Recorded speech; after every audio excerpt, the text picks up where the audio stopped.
I'm going to talk about this now because this is a really important part. It's too busy.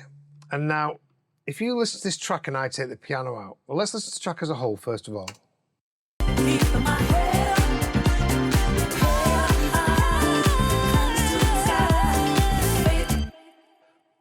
There's loads in there. You've got the piano, you've got the guitar, you've got the strings, you've got the vocals, you've got everything else in there.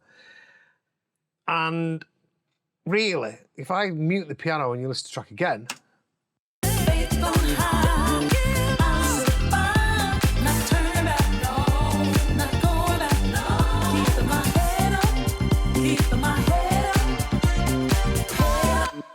wow, the bass comes through. The guitar sounds great. The vocals were a bit clearer. So if you do the right thing for the mix, then maybe I should take the piano out. But as an artist, you know, and to be honest with you, most of the labels, cool labels, would probably prefer it without the piano. But who am I, Jason Hurd? Well, I come from piano house, I come from gospel house. I love piano. I think it creates an atmosphere. I think it makes it hand in the air. So I've chosen to keep that in.